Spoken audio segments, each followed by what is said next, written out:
ہر لحاظ سے بہت بڑی خبر ہے، آج کی بھی بڑی خبر ہے، ویسے بھی بہت بڑی خبر ہے۔ پاکستان میں پارلیمنٹ میں قائد حزب اختلاف، بہت بڑی سیاسی جماعت پاکستان مسلم لیگ نون کے صدر جناب شہباز شریف کو آج آمدن سے زائد اثاثوں اور مبینہ منی لانڈرنگ کیس میں گرفتار کر لیا گیا۔ آج لاہور ہائی کورٹ نے شہباز شریف کو چھٹی بار عبوری ضمانت میں توسیع دینے سے انکار کیا۔ 3 جون کو اس کیس میں پہلی بار جناب شہباز شریف کو عبوری ضمانت دی گئی تھی۔ 3.5 ماہ میں مسلسل 5 بار شہباز شریف کی ضمانت میں توسیع ہو چکی ہے۔ آج درخواست مسترد ہونے پہ نیب نے احاطہ عدالت کے باہر سے جناب شہباز شریف کو گرفتار کر لیا۔ بہت بڑا واقعہ ہے۔ جناب شہباز شریف کی گرفتاری اس سے پہلے بھی ہو چکی ہے، مگر وہ مختصر عرصے کے لیے تھی۔ آج کی گرفتاری کے بعد یقیناً پاکستان مسلم لیگ نون سراپا احتجاج ہے۔ پاکستان مسلم لیگ نون کی جانب سے کہا گیا ہے کہ وہ اس کی مزاحمت کرے گی، بھرپور مزاحمت کرے گی۔ لیگی رہنماؤں کے ساتھ فوری طور پہ آج پریس کانفرنس سے خطاب کیا، عام طور پہ اعتراض کرتی ہیں۔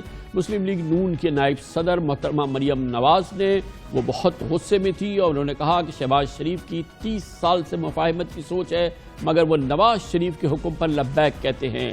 محترمہ مریم نواز شریف نے کہا کہ آج شہباز شریف نے نواز شریف اور مسلم لیگ نون کے ساتھ وفاداری کا حق ادا کر دیا۔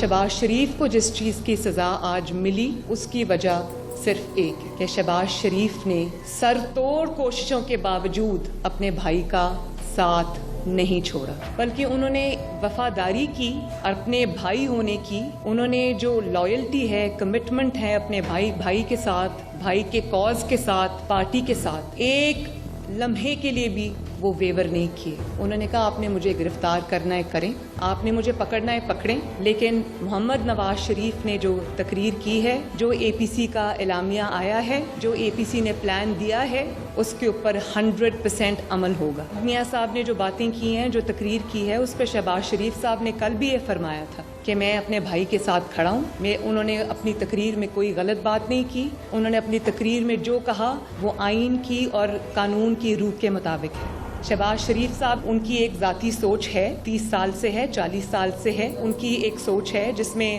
وہ سمجھتے ہیں کہ مفاہمت کی جو سیاست ہے وہ شاید بہتر ہے، لیکن وہ یہ بات میاں صاحب سے بھی کرتے ہیں، پارٹی سے بھی کرتے ہیں، ہمارے درمیان میں بھی کرتے ہیں، لیکن جب میاں صاحب کا فیصلہ آ جاتا ہے تو اس کے آگے شہباز شریف سب سے پہلے انسان ہیں جو سر تسلیم خم کرتے ہیں۔ آج کی اس پریس کانفرنس میں محترمہ مریم نواز نے اعلان کیا کہ اپوزیشن جماعتوں کی حکومت مخالف تحریک چلے گی اور اس کی سربراہی اب خود نواز شریف کریں گے۔ انہوں نے کہا کہ ہمارا روڈ میپ بن چکا ہے، نون لیگ کے پاس استعفوں اور لانگ مارچ کا آپشن موجود ہے۔ جہاں تک اے پی سی کا تعلق ہے، اے پی سی کے جو ایجنڈا ہے اس کا تعلق ہے، اس کی امپلیمنٹیشن کا تعلق ہے، آپ چاہے شہباز شریف کو گرفتار کریں، آپ چاہے مریم نواز کو گرفتار کریں، چاہے آپ یہ میرے ساتھ بیٹھے ہوئے مسلم لیگ نون کے شیروں کو گرفتار کریں، یہ تحریک انشاءاللہ تعالی اب رکنے والی نہیں ہے۔ میں یہ سن رہی ہوں کہ آپ آج استعفے دے دیں تو ہم کل نئے الیکشن کرا لیں گے، یہ سب مجھے سمجھ آ رہی ہے کہ یہ آپ کا خوف ہے جو بول رہا ہے۔ آپ یہ الیکشن نہ کرا سکتے ہیں، نہ انشاءاللہ تعالی آپ کو اتنی مہلت ملے گی۔ اور آپ یہ نہ سمجھے کہ شہباز شریف کے ساتھ کو جیل میں بند کرنے سے شاید یہ تحریک کو کوئی نقصان پہنچے گا، بلکہ اس تحریک کو اور اس میں جذبہ آئے گا، اس میں آگ بھڑکے گی۔ اب جتنے بھی لوگ یہاں بیٹھے اور نہیں بیٹھے، اور مسلم لیگ نون کے جتنے بھی یہ کارکن یہاں کھڑے اور نہیں کھڑے اور پریس کانفرنس کو آج دیکھ رہے ہیں، وہ سب نواز شریف بھی ہیں، وہ شہباز شریف بھی ہیں، اور وہ سب آگے بڑھ کر ہراول دستہ بنیں گے۔ آج اسی پریس کانفرنس کے دوران حالیہ جو متنازع معاملہ سامنے آیا تھا، سابق گورنر اور پاکستان مسلم لیگ نون کے رہنما جناب محمد زبیر کی chief of army staff general Qamar Javed Bajwa سے ملاقات کے حوالے سے، اور اس کے بعد D G I S P R کا جو بیان سامنے آیا تھا، محترمہ مریم نواز نے اپنی اس پریس کانفرنس میں اس پر بھی روشنی ڈالی اور اپنے خیالات کا اظہار کیا۔ D G I S P R کو ایک ذاتی ملاقات جو کہ ذاتی دوست کی حیثیت سے ایک دوست سے کی گئی تھی، اس کے اوپر کامنٹ نہیں کرنا چاہیے تھا۔ D G I S P R بہت سیریس چیزوں کے لیے ہیں اور ان کو صرف نیشنل انٹرسٹ کی اور سیریس چیزوں پہ کامنٹ کرنا چاہیے تھا۔ میرا خیال ہے کہ یہ ان کے کرنے کی بات نہیں تھی۔ بہرحال انہوں نے جو بات کہی وہ یہ کہی، زبیر صاحب کی ملاقات ہوئی تھی اور زبیر صاحب کی ملاقات کے اندر مریم اور نواز شریف کی بات ہوئی تھی، تو ظاہر ہے جب 4 گھنٹے آپ ملاقات کریں گے، کھانا بھی کھائیں گے، ان کو کھانا کھلائیں گے بھی، اور وہ مسلم لیگ نون سے ان کا تعلق ہے، تو یہ کیا وہ مریم نواز اور نواز شریف پہ بات نہیں کریں گے؟ ظاہر ہے بات ہی